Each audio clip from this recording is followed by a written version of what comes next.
It's about time we had another proper chat about Brexit.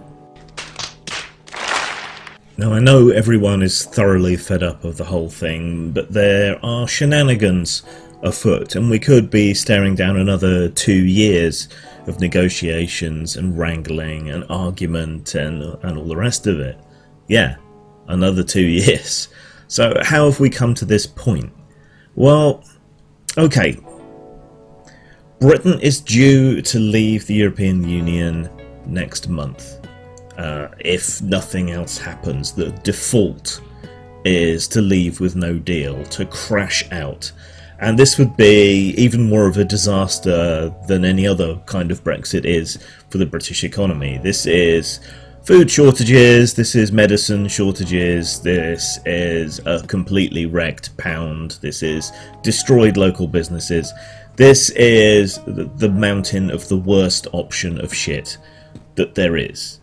So if we don't wrangle some kind of deal or withdraw Article 50 or get an extension, by that point that is the default. That is what happens. And this is sufficiently shit for large portions of even the Conservative Party to start getting cold feet.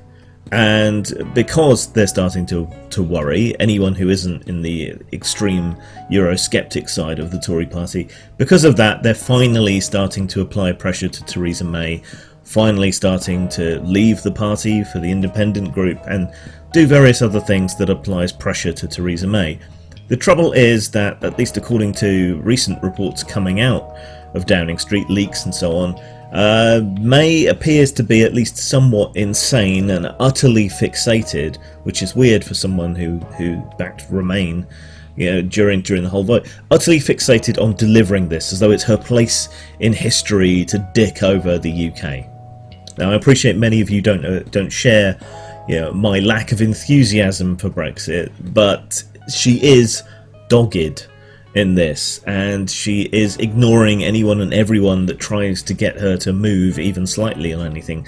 But the pressure may be getting to the point where she can't ignore it anymore, because if she doesn't take no deal off the table, whatever that might mean to do that, then she's got cabinet ministers threatening to resign.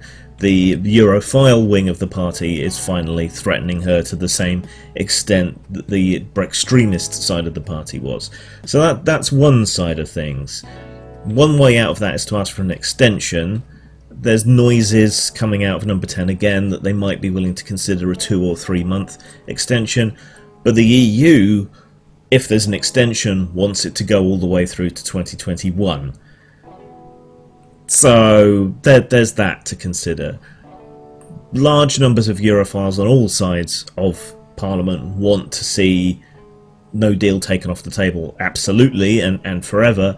And an extension is a way of creating breathing room for some kind of other solution, or new negotiations, or an election, or another referendum or something to happen. But 2 months probably still isn't going to be enough there.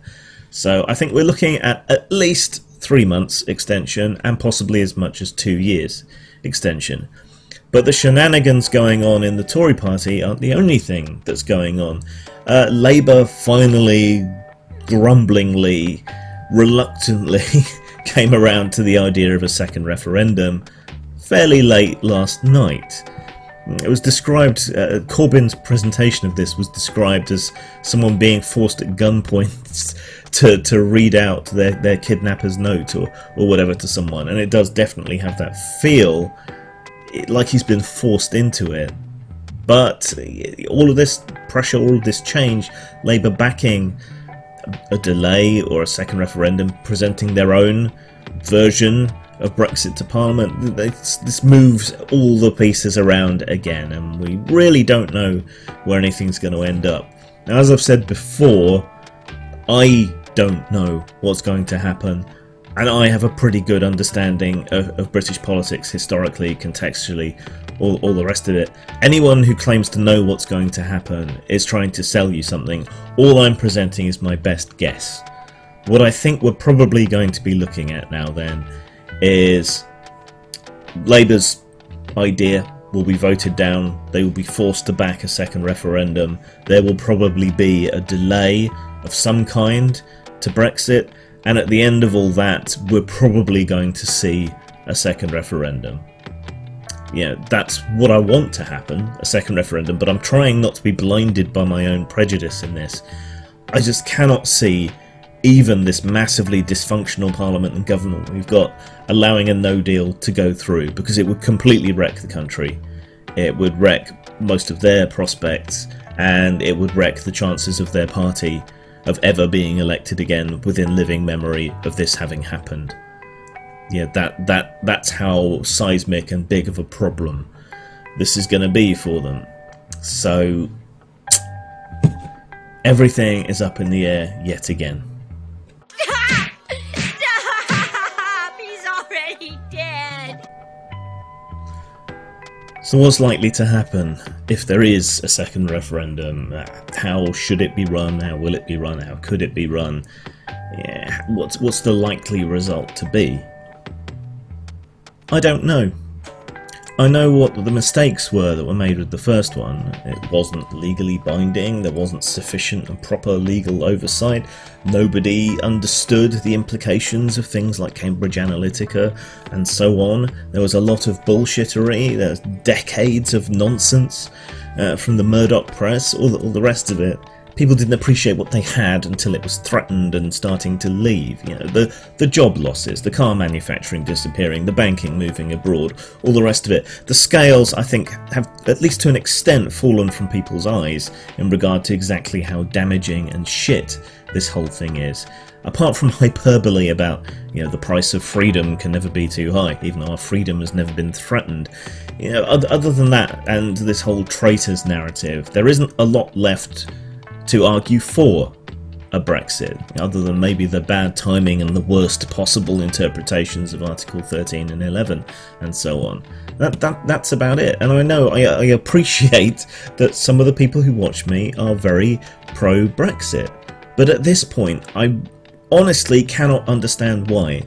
And I think maybe I'm being too lenient with you. I just watched Woz Lee's new video about how we can get led down the garden path because we sympathise with, we empathise with, and we want to be accommodating and understanding to people who are being attacked by our enemies, or just because we're nice people, and we want to judge people in the best possible light. So maybe I'm being led down the garden path in trying to be understanding and nice, whatever, to people who do appear to be blatantly nationalistic, small-minded, isolationist, and have been pulled in hook, line and sinker by bullshit. That's the nice way to look at it, to say that people you regard as friends and colleagues and so on have been hoodwinked. That's the nice way to go about it, because otherwise they're actively malicious. I'd rather have someone who is stupid as a friend than someone who is actively malicious. And I usually go out of my way to say you're not being stupid, but at this point, with all the damage that has already been wrought, how anyone can still be for it, I don't understand. With all the bullshit has been shown to be bullshit, when the damage has been shown to be real, when Project Fear has been shown to be Project fucking Prescient, why are people still backing it? And it seems to be because they're in their own media bubbles. I mean, these are people who are accusing the BBC of being biased against Brexit, when Question Time is always front-loaded with the frothing worst excesses of the Gaminati, where they go out of their way not to be anti-Brexit to the point of ignoring stories or putting weird spins on them so they can avoid saying this is down to Brexit. It just seems completely at odds with reality to try and claim that the BBC is anti-Brexit when, to all intents and purposes, it appears to be pro-Brexit, because they're excessively trying to be fair and balanced. It's just bizarre. But polls suggest, and this is beyond the boundaries of margin of error, which the last vote, the last polls were within margin of error, it could have gone either way.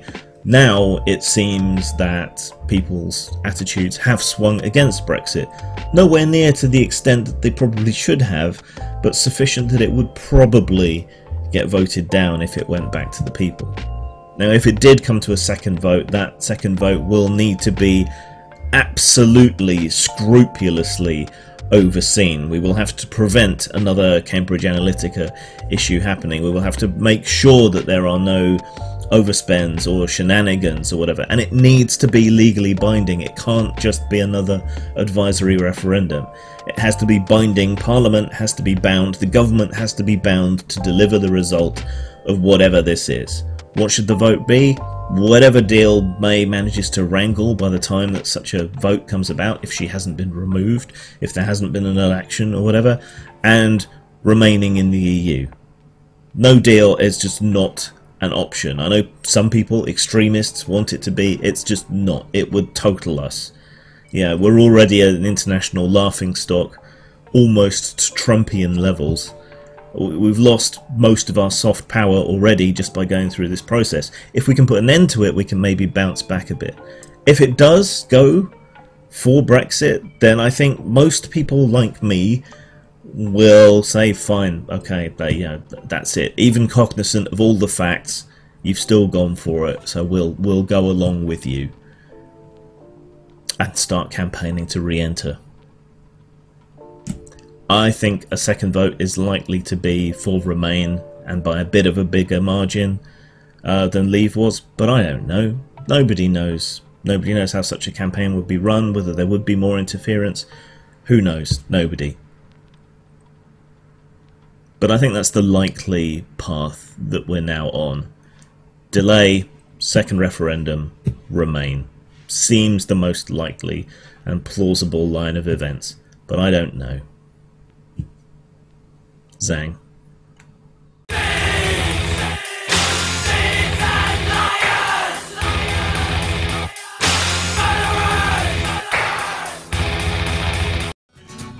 Common sense never makes it easier to hate me. You want me to apologize, you're in for a long way, because I